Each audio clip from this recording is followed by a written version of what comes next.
Nessa nossa caminhada de procurar entender o que a Bíblia diz, nós estamos dedicando já um bom tempo ao conhecimento daquilo que o apóstolo Pedro trouxe na sua primeira carta.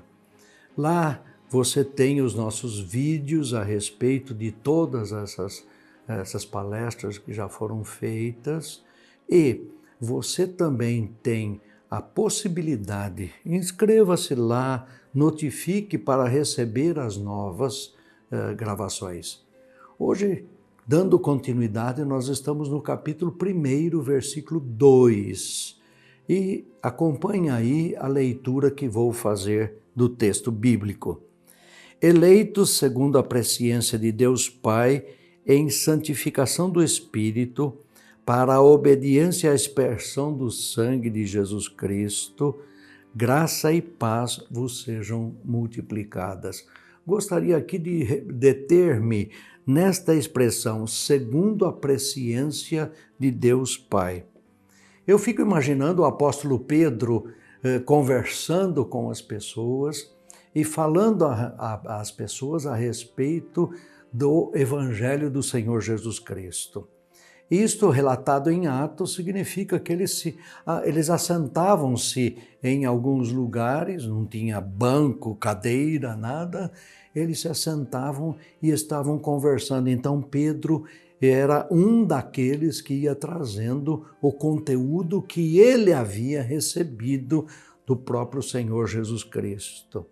E este relato de Atos nos leva a pensar algumas coisas, como, por exemplo, me leva a pensar aquilo que o próprio Senhor Jesus Cristo fazia. Há um relato em Lucas, capítulo 24, nos versículos 13 a 32, há um relato dizendo que duas pessoas estavam saindo de Jerusalém e indo até Emaús, que era uma aldeia, e iam conversando, tristes, acabrunhados pelos últimos acontecimentos e até desolados, dizendo: nossa, nós acreditávamos que ele seria o Messias, que seria o que viria libertar-nos, etc. E eles estavam caminhando quando, de repente, Jesus ele vem e integra esse caminhar deles e diz assim, o começo da conversa é: o que vocês estão conversando, né? Eles responderam a respeito das últimas coisas que aconteceram lá em Jerusalém. E Jesus Cristo faz uma pergunta que parece boba, mas é para provocar a conversa, dizendo: mas quais são essas notícias? Eles dizem: não é possível. Só você não está sabendo das coisas que aconteceram, de como as coisas aconteceram lá em Jerusalém, que mataram aquele que nós acreditávamos ser o Messias. E Jesus Cristo pergunta para eles: mas vem cá, isso aí preocupa vocês? O que é que está trazendo essa dúvida para vocês? E eles dizem: olha, nós esperávamos que ele fosse o Messias, né? E disseram até, é bem verdade que algumas mulheres foram lá ao túmulo e encontraram o túmulo vazio. E os discípulos foram lá e certificaram-se desta realidade, mas ninguém o viu. Não acharam o seu corpo. Daí, no versículo 25 de Lucas, capítulo 24, encontramos o seguinte: então lhes disse Jesus: ó nécios e tardos de coração, para crer tudo o que os profetas disseram. Jesus Cristo está dizendo que desde lá os profetas, começando com Moisés, passando por todo o Antigo Testamento, estavam anunciando a vinda do Messias e eles não estavam percebendo que esse tempo já havia chegado. E o texto também vai dizer no versículo 27 que ele, começando por Moisés, discorrendo por todos os profetas, expunha-lhes a respeito do que constava a respeito dele em todas as Escrituras. Ora, o que significa isso? Significa que Jesus Cristo fez memória à mente deles de tudo aquilo que eles já conheciam, porque ele era um Deus. E eles tinham conhecimento de todas essas profecias. E foi explicando, e eles foram caminhando, até que chegaram na casa onde os dois moravam. E ali diz que eles convidaram Jesus para que continuasse com eles, e no partir do pão, abriu-se-lhes os olhos, e eles entenderam que eles estavam diante do Senhor Jesus Cristo ressurreto. E no caminho eles resolveram voltar para Jerusalém. E no caminho eles disseram assim, versículo 32, porventura não nos ardia o coração quando ele pelo caminho nos falava, quando nos expunha as Escrituras? Quando nós nos aproximamos da palavra e quando nós buscamos a palavra, essa palavra aquece o nosso coração, essa palavra traz sentido para a nossa vida. Veja o que está registrado em Mateus, no capítulo 12, versículos 14 a 21, a respeito da própria pessoa de Jesus Cristo. Eu vou ler somente os versículos 17 e 18, para que se cumprisse o que fora dito pelo profeta Isaías, que diz: Eis aqui o meu servo que escolhi, o meu amado, em quem a minha alma se compraz. Porei sobre ele o meu espírito, e ele anunciará aos gentios aquilo tudo que está sendo dito a meu respeito. Ora, isto também aconteceu com Zacarias, o pai de João Batista. Quando foi anunciado a Isabel que ela ficaria grávida, também já tendo passado bem o tempo dela, mas Zacarias falou, mas como pode ser isso?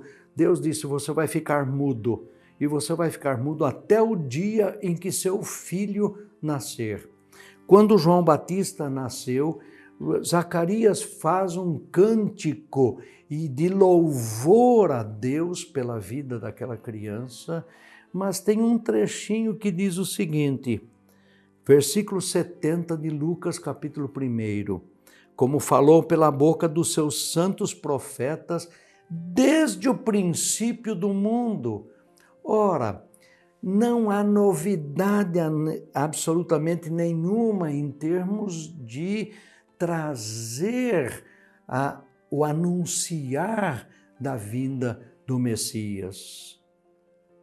Mas nós, muitas vezes, não queremos estar atentos àquilo que está sendo anunciado. Ora, a escolha original foi da parte de Deus e não da parte deles. E que essa escolha foi baseada no que eles antes sabiam ser o melhor. Este é o sentido de eleito, segundo a presciência, ou seja, ele sabia já o que seria melhor. E é isso que nós encontramos no Evangelho de João, capítulo 6, versículo 37, que diz o seguinte, todo aquele que o Pai me dá, esse virá a mim, e o que vem a mim, de modo nenhum o lançarei fora. Essa é uma questão interessante, porque aquele que Deus escolheu, Jesus Cristo está dizendo, virá. Não há aqui uma possibilidade, mas há uma realidade. E, mais do que isso, aquele que vem ao Senhor Jesus Cristo, trazido pelo Pai, de forma alguma será descartado, será lançado fora. Ainda no Evangelho de João, nós encontramos no capítulo 6, versículo 65, e prosseguiu, por causa disso é que vos tenho dito, ninguém poderá vir a mim se pelo Pai não lhe for concedido. Ou seja, vir ao Senhor Jesus Cristo é uma ação que o Pai faz na vida da pessoa para que a pessoa se chegue ao Senhor Jesus Cristo. Ainda no Evangelho de João, capítulo 17, versículo 6, nós encontramos: manifestei o teu nome aos homens que me deste do mundo. Eram teus, tu mos confiaste e eles têm guardado a tua palavra. O fato de estarmos dispostos a abraçar o Salvador deve ser atribuído a uma influência divina em nossos corações e não a uma vontade própria nossa. Por quê? Porque a palavra diz que nós nascemos mortos nos nossos delitos e pecados. Ora, morto não manifesta vontade nenhuma. Morto nem sabe que precisa fazer alguma coisa. Morto não sabe que tem alguma coisa possível de ser feita. Por quê? Porque mortos nos delitos e pecados significa que a nossa mente está obscurecida, ela não consegue enxergar. Por isso há a necessidade de uma ação de Deus para clarificar isso para nós, para que possamos então exercitar a fé que vem dele para crermos no seu Filho Jesus Cristo. Em Romanos, no capítulo 9, versículos 15 e 16, encontramos: pois ele diz a Moisés: terei misericórdia de quem eu me aprouver ter misericórdia, e compadecer-me-ei de quem me aprouver ter compaixão. Dá para perceber aqui que há uma ação de Deus segundo a sua onipresença, segundo a sua onisciência, segundo a sua soberania. Ele vai tomar a decisão de chamar, escolher, eleito aqueles que ele quer. E encontramos na carta de Paulo a Tito, encontramos a seguinte expressão no capítulo 3, versículos 4 a 7. Quando, porém, se manifestou a benignidade de Deus, nosso Salvador, e o seu amor para com todos, não por obras de justiça praticadas por nós, mas segundo a sua misericórdia, ele nos salvou mediante o lavar regenerador e renovador do Espírito Santo, que ele derramou sobre nós ricamente por meio de Jesus Cristo, nosso Salvador, a fim de que, justificados por graça, nos tornemos seus herdeiros segundo a esperança da vida eterna. Ou seja, este é o grande convite que Deus está fazendo aos seres humanos. O convite de, pela fé, crer. Este pela fé crer é pela fé que Deus disponibiliza. E esta eleição é um ato de Deus, é um ato que manifesta a sua soberania.